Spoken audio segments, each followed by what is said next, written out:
Bismillahirrahmanirrahim. Assalamualaikum warahmatullahi wabarakatuh. Kita bertemu kembali di pertemuan yang akan membahas nanoteknologi, sintesis dan karakterisasi. Sebelum kita memulai, mari kita membaca bismillah bersama-sama. Semoga ada hal yang bermanfaat yang Anda dapatkan setelah ini. Bismillahirrahmanirrahim. Ya, mungkin ini bab yang baru bagi Anda ya, karena nanoteknologi saya teliti mulai semester 1, 2, 3 hingga semester Anda ini belum pernah diberikan.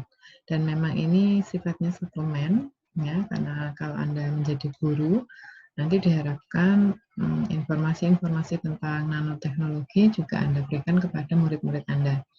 Selain itu, jika misalkan Anda menjadi peneliti, informasi-informasi tentang nanoteknologi ini cukup bermanfaat, sehingga ini sifatnya suplemen yang mungkin bisa Anda dalami ke depan. Jadi saya akan membahas secara luas dulu tentang nanoteknologi, apa strategi dan apa keuntungan-keuntungannya. Ini CEO dari perusahaan listrik besar Philips kalau tidak salah, dia menyatakan kita itu bisa deh membuat apa-apa yang unik gitu ya. Caranya pertama mendapatkan energi untuk dunia, itu sesuatu yang unik. Terus yang kedua, kita tuh bisa membuat obat-obatan secara molekuler. Kemudian yang ketiga itu nanoteknologi. Jadi menurut dia kita tuh bisa melakukan apapun ya dengan cara yang unik. Caranya dengan tiga itu. Gitu. Jadi tiga bidang ini yang dia anggap sebagai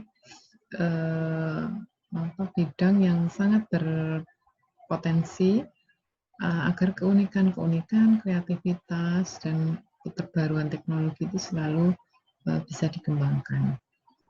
Kira-kira seperti itu. Kemudian sebenarnya apa itu nanoteknologi, dari kata nano dan teknologi ya. Jadi nanoteknologi itu sebenarnya adalah seni dan juga sains. Selama ini seni dan sains itu seolah-olah sendiri-sendiri ya. Kalau seni, orang yang suka seni itu rata-rata nggak suka matematika. Benar. Orang pelukis, terus apa gitu ya, yang bersifat seni itu rata-rata nggak suka sesuatu yang bersifat saintifik. Nggak suka matematika, apalagi kimia, apalagi yang bersifat menghitung gitu. Orang sains pun rata-rata terlalu kaku. Jadi orang sains itu ya jarang yang bisa melukis, jarang yang bisa melakukan sesuatu yang membangkitkan jiwa yang berada di seni, jarang yang bisa nyanyi gitu misalkan. Meskipun nggak semua juga. Nah, nanoteknologi sebenarnya perpaduan ya antara art dan seni, art dan sains. Jadi perpaduan antara seni dan sains, di mana di dalamnya itu proses yang terjadi yang pertama adalah manipulasi atom. Jadi kalau selama ini di sains nih yang kita kenal, atom itu strukturnya ya terdiri dari inti atom, dikelilingi oleh elektron di orbital-orbital tertentu. Kemudian orbitalnya merupakan sesuatu yang bisa diterka posisinya. Inti atomnya berisi proton, neutron, seperti itu. Seperti itu, jadi rigid ya, tidak berubah selama Democritus sampai Dalton, Rutherford, kemudian Thomson, Rutherford, Bohr, kemudian Schrödinger ya seperti itu. Nah, di nanoteknologi ini atom sudah nggak sekaku itu. Jadi atom itu bisa kita ubah-ubah, itu bisa gitu. Kita misalnya kita jahit itu bisa. Kalau kita jahit kan benang itu, kalau kita jahit kita bisa mendapatkan baju macam-macam ya, dengan berbagai macam model, dengan berbagai macam warna, dengan berbagai macam sesuatu yang indah di dalamnya gitu, dan masih nyaman dipakai gitu. Jadi manipulasi atom yang selama ini dianggap kaku dengan segala macam definisinya itu bisa dimanipulasi. Di dalamnya juga ada manipulasi molekul. Jadi molekul-molekul nih, misalkan gula, molekul protein, molekul lemak itu yang ya pokoknya molekul lemak itu ya adanya di tubuh manusia atau hewan gitu. Molekul protein juga seperti itu. Untuk apa ya? Untuk makan gitu. Tapi di nanoteknologi molekul itu dikreasi menjadi sistem-sistem baru, menjadi material baru, bahkan menjadi alat-alat baru yang tidak terpikirkan sama sekali di dalamnya. Dan di dalamnya itu penuh dengan seni. Jadi definisi sains ataupun pemahaman tentang atom, kemudian molekul, itu sainsnya masih dipertahankan, tapi dibuat lebih indah, dibuat lebih nyaman. Gitu. Kemudian ada juga nano measurement. Ini pengukuran. Jadi pengukuran nano berkaitan dengan ukuran. Ya, ukuran nano tentu saja ya nanometer. Ya, nanometer itu berapa? 1/10⁻⁹ meter. Ya. Nah, di dalamnya juga ada nano manipulation. Apa itu? Yaitu building from the bottom up. Jadi membangun dari sesuatu yang kecil gitu. Sesuatu yang kecil dibuat lebih kecil, dibuat kecil juga gitu, yang ukuran nano. Nanti kita pelajari. Kemudian kita masuk ke ukuran dulu karena ini penting ya. Karena tidak semua teknologi itu masuk ke nanomaterial nantinya. Jadi seberapa besar nano itu ya? Nano itu ini. Jadi nano itu lebih kecil 100.000 kali dibandingkan diameter dari rambut manusia. Jadi Anda punya rambut nih, nah itu harus dibelah 100.000 kali baru mendapatkan 1 nano. Bayangkan kecilnya ya, kecil sekali. Ya, contohnya 1 kubik mikron air itu punya 90.000 atom. 1 mikron itu terdiri dari 1000 mm dan 1000 itu lebih besar dibanding 1 nano, jadi sangat kecil. Jadi 1 inci juga sekian, 25 kali 400, 25 juta kali 25.400.000 nanometer, 1 inci itu. Perbandingan visualnya seperti ini. Jadi kalau sel hewan itu masih kisaran mikrometer, bakteri itu 1 mikrometer, colloidal gold ini kalau Anda penyepuhan itu ya, penyepuhan itu kan sudah larutan emas ya. Larutan emas itu masih 100 nano ya. Fluoresen protein ya, jenis-jenis protein itu 10 nano. Ya, protein fluoresen udah nggak bisa dilihat. Apalagi small dye. Small dye ini pewarna ya. Pewarna itu sudah masuk ke arah nano. Seperti itu. Sedangkan atom sendiri 1 angstrom. Jadi cukup kecil, berada di sekitar ini. Bahkan ada yang membatasi kalau nanometer itu ya di bawah 50 nano di sini. Kalau sudah di atas itu sudah masuk makro. Ya. Aplikasinya sekarang coba kita lihat. Jadi yang paling banyak menggunakan nanoteknologi pada hari ini ya, itu material science. Jadi sains-sains yang memproduksi material, baik itu bentuknya serbuk, bentuknya coating, bentuknya karbon nano atau karbon yang berbentuk sheet ya, atau lembar-lembar karbon nano, itu material science. Nah, material science itu sebenarnya arahnya nanti ke pemanfaatan energi. Ya, diawali dari material science. Menggunakan produk-produk material science untuk membuat energi yang baru seperti solar power ya. Solar power kalau Anda lihat penangkap matahari itu, sel-sel penangkap matahari itu pakai solar power yang menggunakan material science nano. Kemudian fotovoltaik juga sama.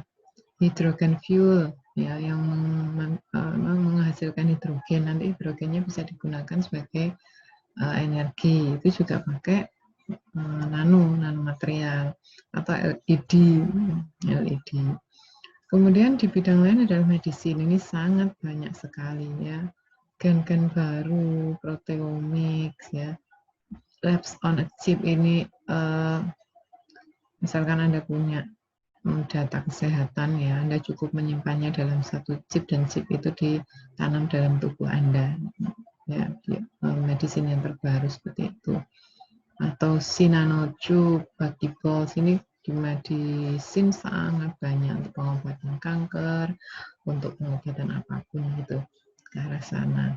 Kemudian kalau elektronik kita mengenal MRAM, NRAM, KeyDots, KeyBits ya. Yang ini untuk penyimpanan energi, untuk menyimpan energi. Jadi sudah sangat tinggi ya. Ya sebagai contohnya misalkan dulu Anda zaman saya untuk menyimpan file itu kita memakai CD ya. CD itu kalau nggak salah kapasitasnya 125 kilobyte ya, satu CD itu. Sekarang coba bandingkan dengan SD card Anda ya. SD card Anda itu bisa menyimpan sampai 125 mega kalau nggak salah. Giga, 225 giga, bahkan yang lebih tinggi dari itu saya pernah beli itu SD card tapi sudah ditaruh di suatu tempat gitu ya yang aman, dia bisa menyimpan 1 tera ya. 1 tera itu 1000 giga. Jadi luar biasa. Bentuknya kecil tapi kapasitas simpannya luar biasa. Begitu juga dengan KeyDots ini banyak digunakan untuk menyimpan energi. Jadi kalau baterai Anda ya, satu baterai itu bisa menyimpan energi ya kira-kira 10 volt ya. Kemudian Anda pakai untuk ini baterai radio ya. Menyalakan radio ya kira-kira 3 sampai 1 bulan lah ya. Terakhir suaranya sudah meredup gitu. Nah, untuk yang baterai-baterai yang menggunakan KeyDots atau NRAM itu daya ini serapnya pada energi sangat tinggi. Jadi sudah bisa dipakai sampai ya mungkin 2 bulan 3 bulan gitu. Ya, salah satu yang biasa Anda pakai itu power bank. Power bank Anda itu kan lumayan ya. Daya simpannya terhadap energi. Jadi Anda cas, dia mengambil energi listrik itu dia simpan, kalau Anda butuh dia keluarkan. Dan bentuknya lumayan simple. Ini kalau baterai kan besar, berat, itu kecil aja udah bisa dipakai untuk menyalakan HP untuk beberapa hari, beberapa minggu gitu. Kemudian untuk device ini alat-alat yaitu ada litografi, deepen litografi, AFM. Ini untuk membuat device. Jadi HP misalkan ya, HP dulu orang pakai telepon besar itu, telepon besar yang dia masih ada wire-nya, masih ada kabelnya. Kemudian nano wire atau non wire, tidak ada kabel lagi. Itu yang pertama. Terus yang kedua, telepon dulu tuh besar, telepon sekarang semakin kecil ya, semakin kecil, sudah kecil. Ada aplikasi-aplikasi yang lain seperti bisa untuk radio, bisa untuk WhatsApp, bisa untuk telepon, bisa untuk kamera, bisa video dan lain sebagainya. Di dalamnya banyak memakai litografi atau pencetakan yang sifat nano ya, litografi. Itu kemudian ada hal-hal yang menjadikan nanomaterial ini bukan merusak ya, istilahnya mengubah cara pandang orang terhadap sains atau material science ya. Contohnya ini serat ini serat nano ya, itu lebih kuat dibandingkan spider web. Jadi jaring laba-laba itu sangat kuat, tapi fiber ini ya dia lebih kuat daripada spider web. Ini kalau ukuran tipisnya sama ya, ukuran tipisnya sama, semuanya sama, fiber nano itu lebih kuat ya.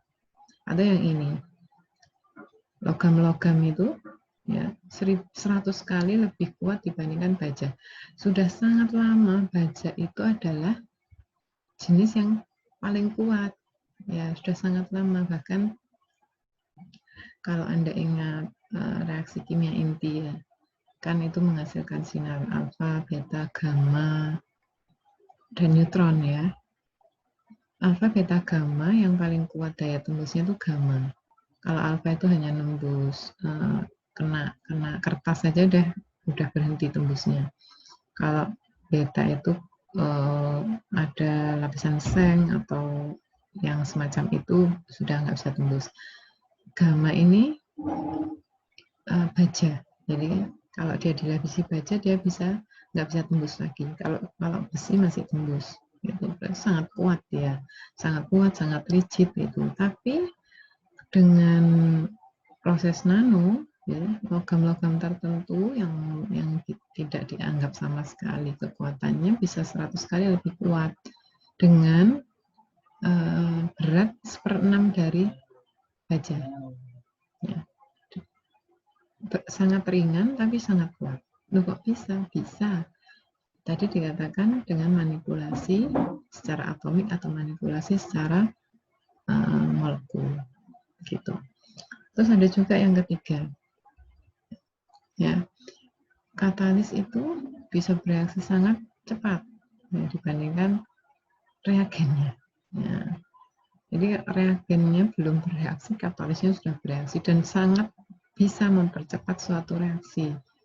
Jadi reaksi-reaksi zaman dulu ya, reaksi-reaksi perengkakan minyak bumi misalkan pakai reaksi yang biasa. Jadi minyak bumi itu kan dari bensin ya, bensinnya dari minyak bumi itu kan terdiri dari ikatan C yang sangat panjang dan kompleks sekali.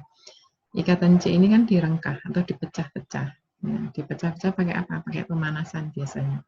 Dipecah-pecah, kemudian uapnya nanti keluar ya, jadi fraksi, namanya proses vaksinasi.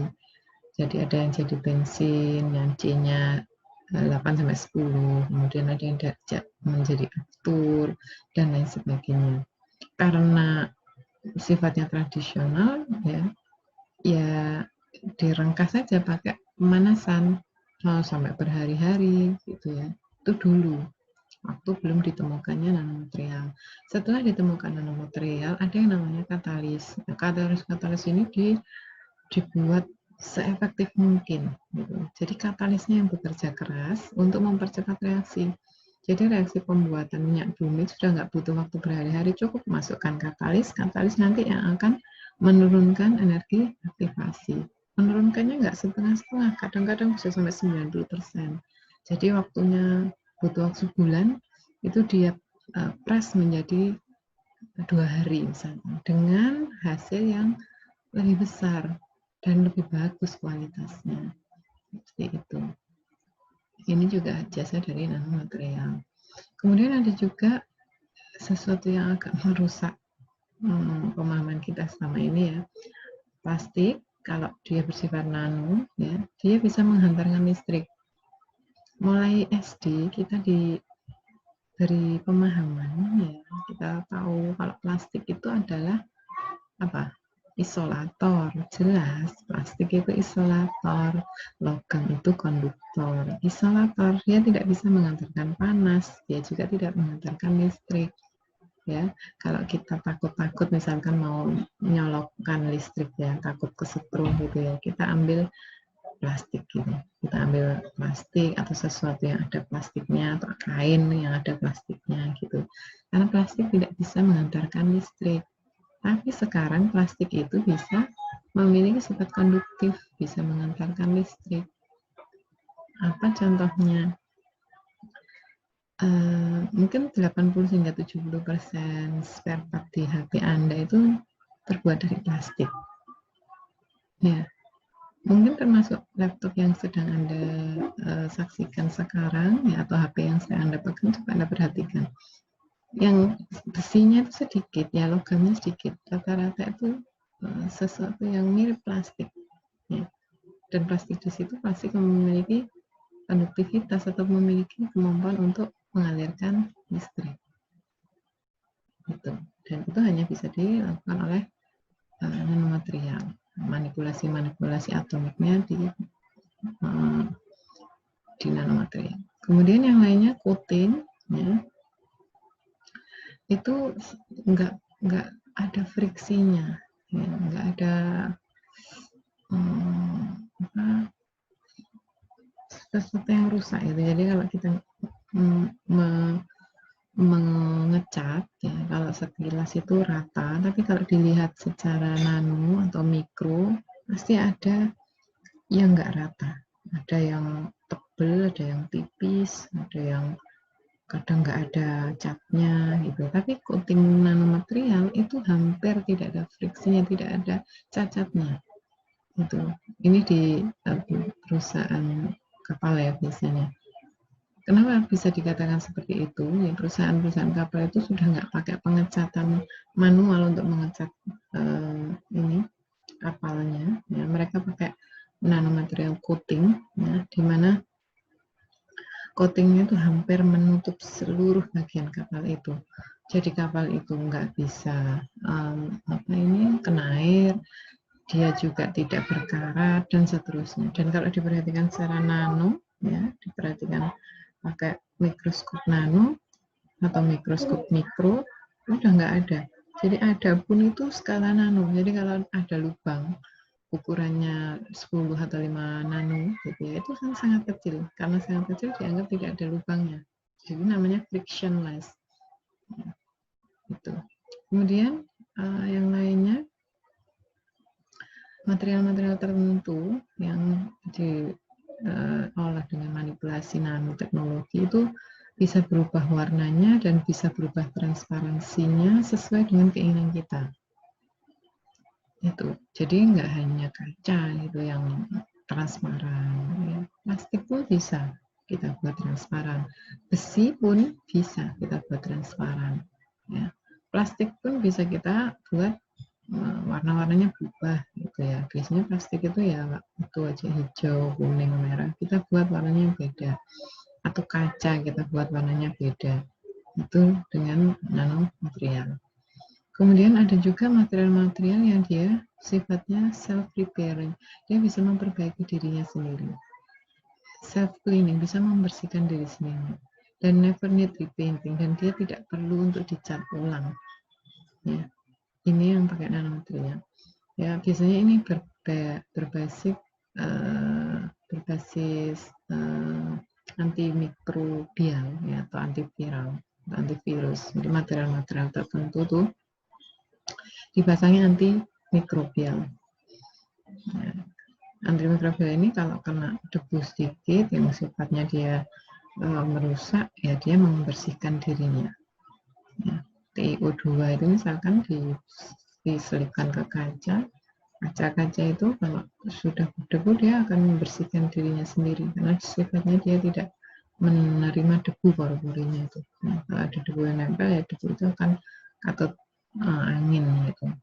Jadi self cleaning atau self repairing. Ya, repairing itu kalau ada kerusakan,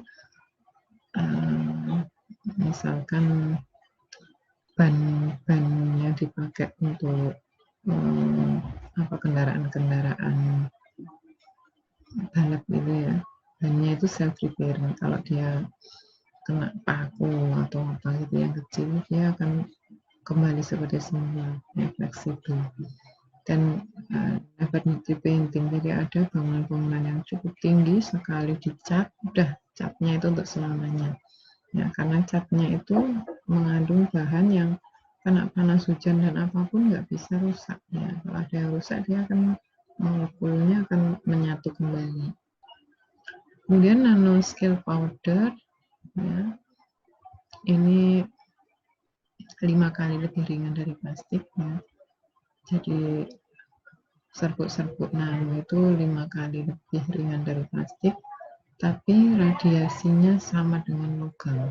Ya, proteksi dia melindungi radiasi itu sama dengan logam. Itu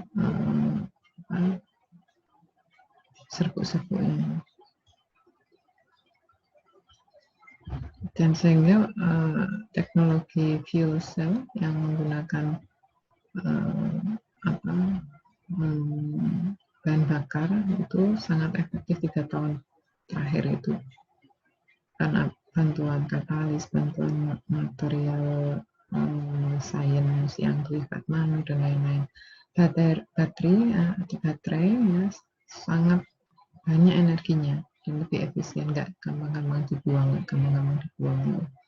Kemudian plastik dan cat itu bisa menyimpan energi matahari dan mengonversinya menjadi energi.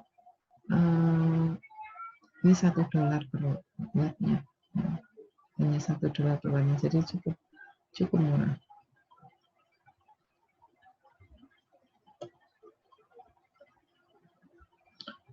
Hal-hal lain yang agak menjadi hal baru di komputasi itu, ini silikon, ya, ini ukurannya kecil, ya, tapi dia mencapai maksimum di 2007 ukurannya.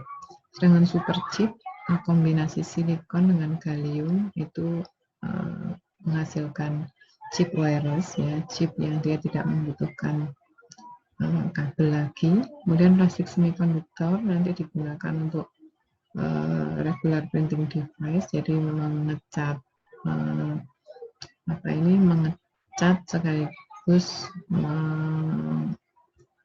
membuat material tertentu yang membutuhkan pengecatan itu. Dan electronic paper, e-paper, jadi karena di nanomaterial maka sudah koran-koran itu sudah jarang yang mencetak, tapi digunakan sebagai electronic paper. Di biomedicine, kosmetika itu sekarang udah nggak ditempel lagi, tapi masuk ke dalam kulit. Ya. Jadi kalau dulu ditempel itu bedak, itu sekarang bedaknya masuk ke dalam kulit, ya, bisa bertahan beberapa bulan itu. Kemudian pengobatan untuk AIDS, kayak kanker atau kanker, Alzheimer, diabetes itu berlangsung cukup banyak, dan para pasien itu dibuat lebih nyaman untuk pengobatan ini karena mereka tidak merasakan sakit, ya, karena pengobatan yang terbaru itu namanya drug delivery system. Jadi sel-sel kanker misalkan di daerah mana, ya, daerah lambung misalkan, selama ini kan di kemoterapi ditembaki semua, dan akibatnya sel-sel sehat di sekitarnya sel kanker itu jadi sakit juga. Makanya orang-orang yang kena kemo, ya, kena kanker kemudian di kemo, biasanya kesehatannya drop. Nah, drug delivery system itu sel-sel yang ada di situ yang sakit itu dianalisis, kemudian dikirimkan obat yang hanya bisa nempel di sel yang sakit itu. Kalau tidak di sel yang sakit itu dia nggak bisa nempel. Jadi kalau sudah ada yang sel yang sakit ketemu, ya, melalui radang darah nempel dengan obatnya itu, hanya itu aja yang diperbaiki, gitu. Yang lain-lainnya tetap sehat. Jadi cukup nyaman bagi para pasien. Dan karena nanomaterial di medicine ini, ya, kita juga bisa melihat sel itu secara in vivo, ya, sel dalam tubuh manusia itu bagaimana, ya, sehingga kita bisa membuat obat-obatan itu sangat cepat. Kemudian nanomaterial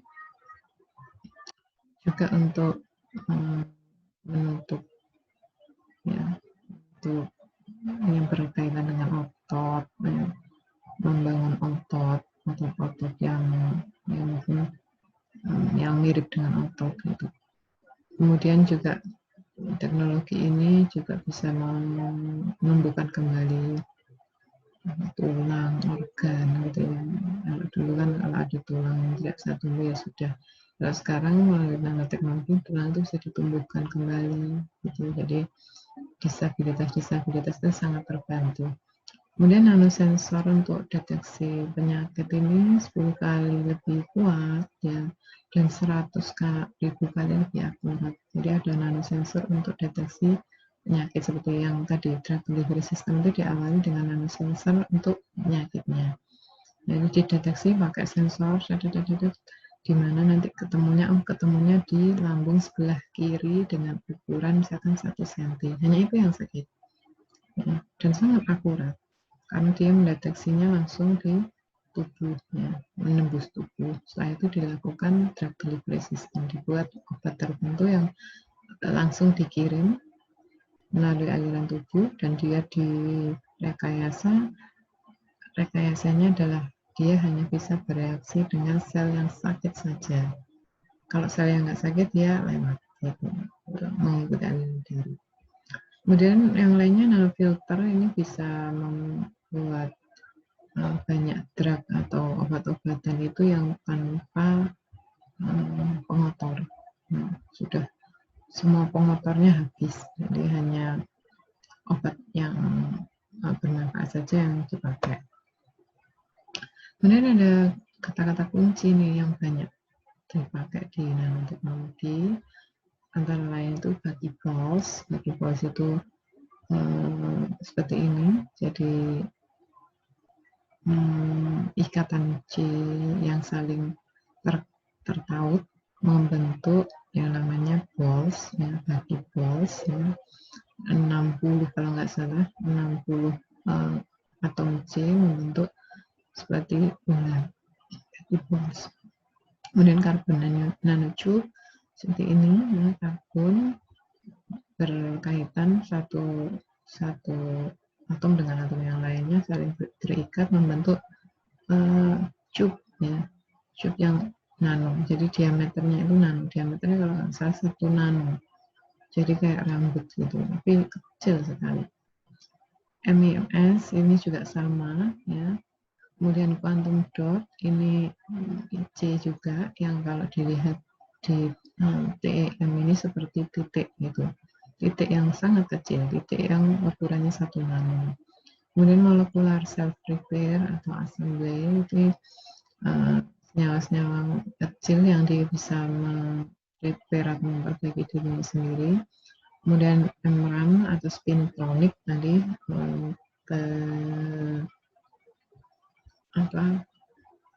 penyedia elektronik, penyedia listrik karena dia bisa menyerap energi, atau litografi ini cetakan-cetakan nano. Ini karbon nanotube, kita agak cepat saja. Jadi kalau yang kita kenal itu grafensit seperti ini ya, dari karbon aktif, kemudian karbon aktif itu amorf atau tidak teratur, kemudian agak teratur kalau dia bentuknya grafen. Grafen ini punya lembaran-lembaran namanya grafensit. Grafensit ini digulung menjadi SWNT ya, single wall nanotube. Jadi kalau ini panjang, ini grafensit ini bisa bermeter-meter panjangnya. Dan satu lembar ini digulung jadi single wall nanotube. Ya. Ini lebarnya sekitar 4 nano. Ya, lebih kecil dibanding diameternya DNA. Tapi kekuatannya 100 kali lebih kuat dibandingkan baja. Beratnya 1/6-nya. Ya. Dia sangat konduktif, jadi bisa mengantarkan listrik. Kalau karbon tidak mengantarkan listrik, dia sangat konduktif. Dan dia juga bersifat metalik, ya, karena kuatnya tadi dianggap sebagai logam akhirnya. Dan semi konduktif, bisa juga diatur menjadi semi konduktif. Padahal kalau karbon aktif biasa kan nggak terpakai ya, jarang ya, paling hanya untuk membuat kamar mandi kita agar tidak keruh seperti itu. Kemudian ini bagi balls yang saya ceritakan tadi C60, C60 ya. Ya dia itu simetris antara C1 dengan C yang lain, semuanya simetris. Ya segi 6 ya, heksagonal yang ini dengan heksagonal yang ini itu semuanya simetris. Ya. Simetris dan membentuk bola. Dan C60 ini kalau berkumpul dengan C60 yang lain ya, ditekan gitu, dia lebih kuat dibandingkan intan. Jadi kalau intan itu di mineralogi punya kekuatan yang paling tinggi. Ya, dia nomor 1 ini. Ya, jadi untuk ini dijadikan indikator juga. Jadi kalau ada bahan nih, kalau ada bahan di apa istilahnya diiris pakai intan dan bisa patah atau bisa rusak, berarti dia kekuatannya di bawah intan. Jadi intan ini nomor 1. Tapi C60 atau bagi pols ini lebih kuat dibandingkan intan. Jadi bagi pols ini pernah ada yang membuat bagi pols ya, setelah dia jadi itu berbentuk padatan, coba diiriskan ke intan, intannya yang pecah seperti itu. Kemudian ini juga masuk kategori karbon murni, jadi tidak ada campurannya. Kalau katakan ini C60 benar-benar isinya 60 atom karbon, nah, murni, tidak ada tambahan apapun. Dan sifatnya ya, dia resisten terhadap panas, tapi punya konduktivitas listrik. Nah, nggak bisa menyerap panas, tapi dia bisa menghantarkan listrik. MIMS ya, jadi micro size motor seperti itu, seperti ini. Ini ukurannya kalau tidak salah 10 nano. Jadi motor ya seperti motor-motor yang kita kenal, tapi ini ukurannya mikro, ya, nano, micro size. Digunakan untuk membangkitkan energi-energi yang besar, tapi dia ukurannya kecil, hampir tidak terlihat. Terus ini quantum dot, ya, ini hasil TM-nya. Anda lihat ini segini, ini terdiri dari berapa quantum, berapa dot ini? Ini kan masih ada kecil-kecilnya ya. Mungkin ini 100 atau 200 gitu. 100 atau 200 ini diameternya 5 nano. Jadi kalau dotnya berapa nano? Itu sangat kecil. Ini pengenalannya. Kemudian apa potensi-potensinya ya? Ya. Untuk produksi yang besar biayanya juga lumayan besar. Ya. Sehingga untuk ke depan itu butuh investasi yang cukup tinggi. Ya. Kemudian secara intelektual paten-paten itu belum terlalu banyak ya. Jadi ada yang menemukan, ya ada yang dipatenkan, ada yang enggak gitu, sehingga nanti ada produk yang mungkin dia itu tidak terlalu berkualitas ya. Tapi kemudian kalau sama-sama produk-produk berkualitas itu disaring oleh kantor-kantor paten, sehingga yang keluar nanti produk-produk yang benar-benar bagus.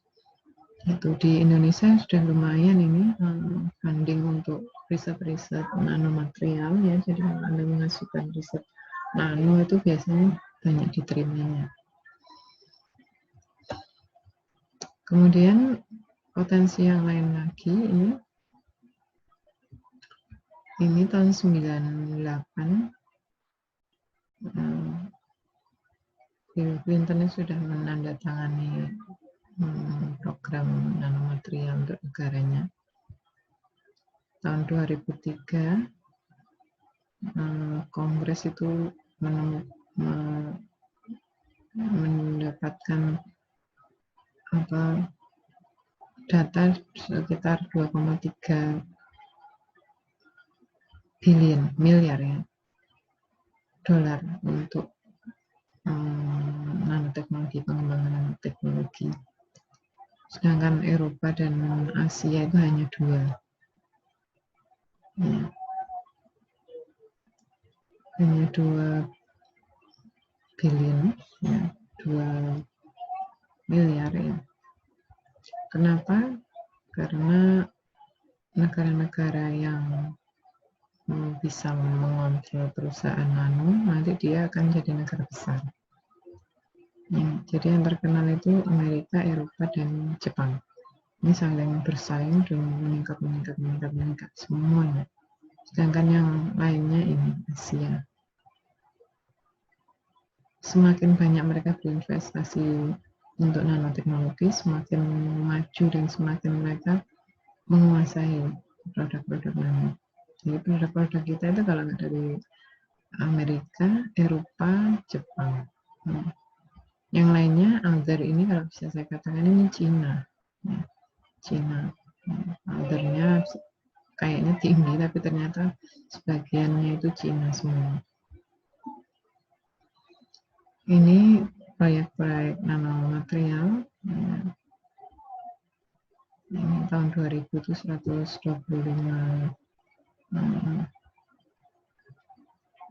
dolar, kemudian meningkat menjadi 35.000 dolar dalam miliar. Jadi cukup potensial.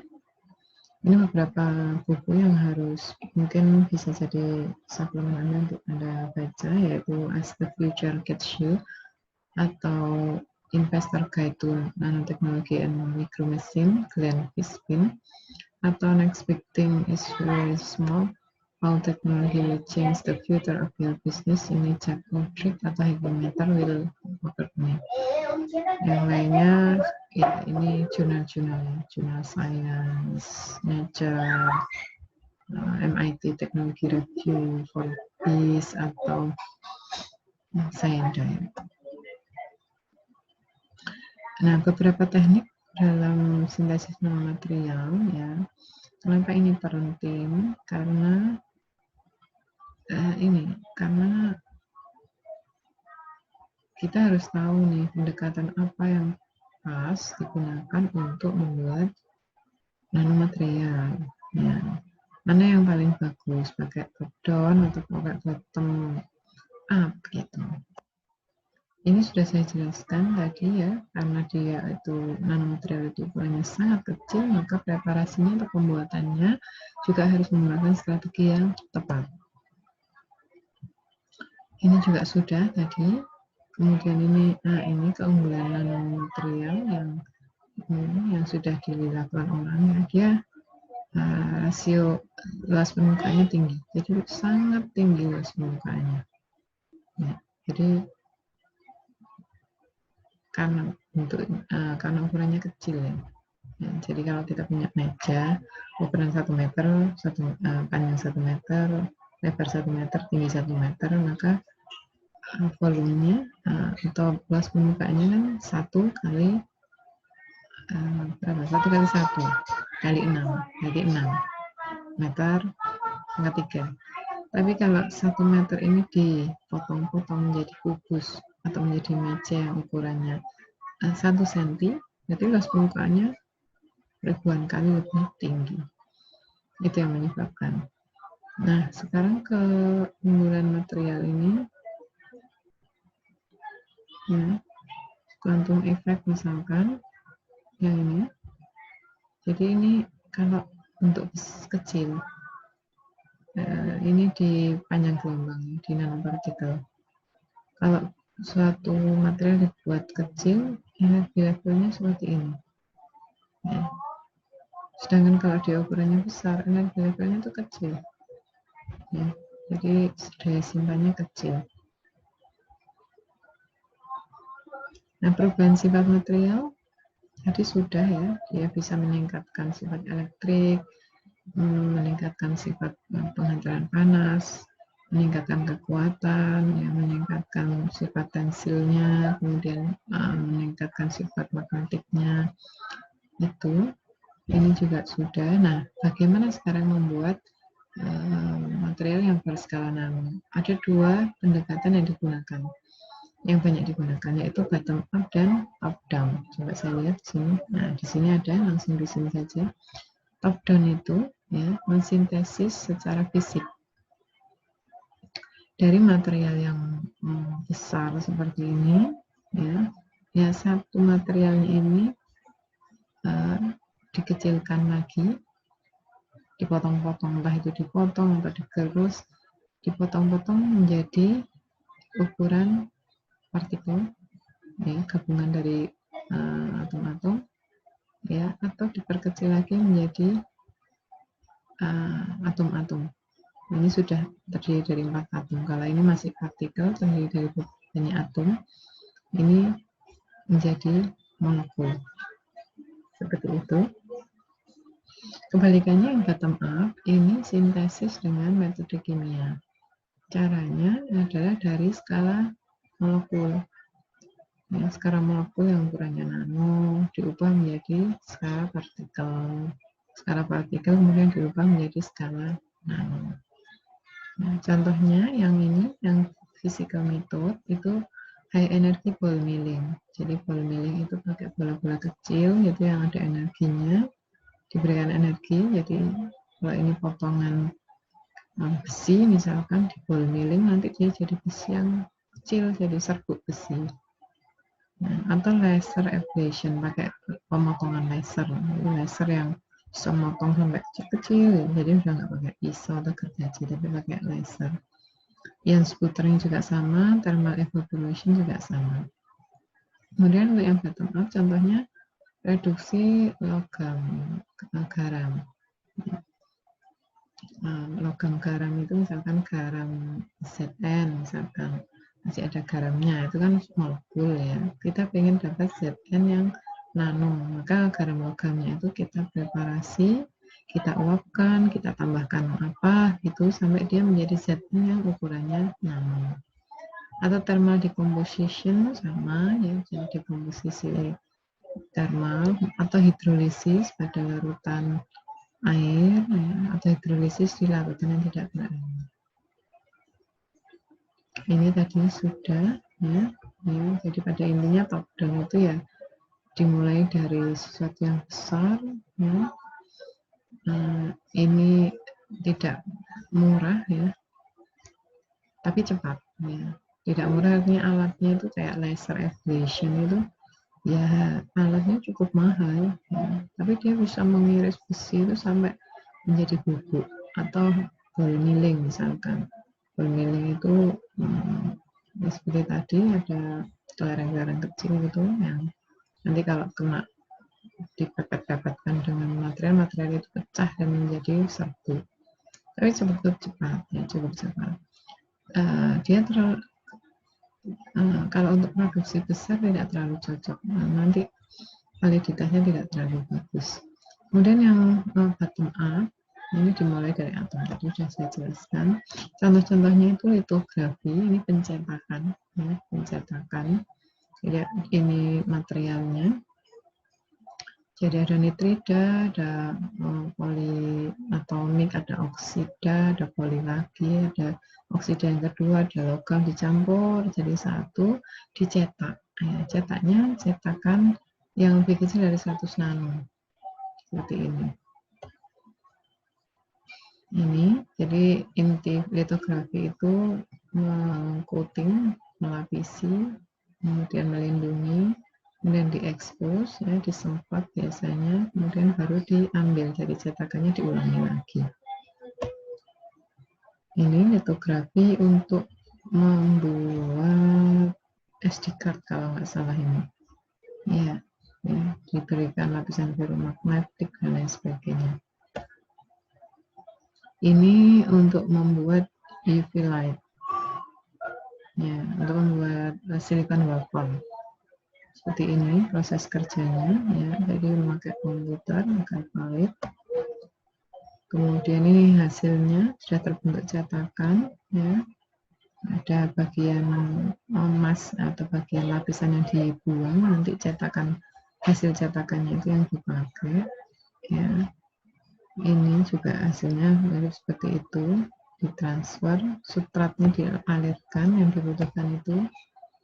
Dan ini beberapa problem di litografi. Jadi signifikan untuk yang di bawah 100 nano, tapi sulit untuk memproduksi efek difraksi. Ya, penutupnya dibutuhkan sempurna agar nanti hasilnya tidak, istilahnya tidak kotor gitu ya. Densitasnya atau kerapatan dari chargernya digunakan untuk agar bisa dikontrol dengan hati-hati. Nah, jadi defek-defek antar atom itu harus diperhatikan betul dan sangat mahal. Ada juga elektron beam litografi, hampir sama, tapi ini pakai X-ray, jadi tidak perlu saya jelaskan lebih lanjut, nanti Anda bisa membaca. Ini yang paling terkini dari litografi methods itu menggunakan soft PDMS template ya, dengan ink template, jadi gold layer dan silikon mikrokontak. Jadi pakai metode cetak, terus stamp ya, kayak stempel gitu, kemudian cetak ulang. Ini litografi yang advance ya, pakai master template-nya itu sudah sangat bagus. Ya. Kemudian ini nanosphere, jadi litografi yang untuk mencetak material-material yang punya bentuk punya bentuk bulatan atau sferik, ya, tapi ukurannya nano. Jadi ini seperti ini prosesnya. Ini gelas atau kaca, ada substratnya, nanti ditempelkan, dipanaskan, ya. Setelah dipanaskan nanti dicetak seperti ini, kemudian diambil. Ini contoh-contoh yang menggunakan mikromesin untuk membuat metal polimer.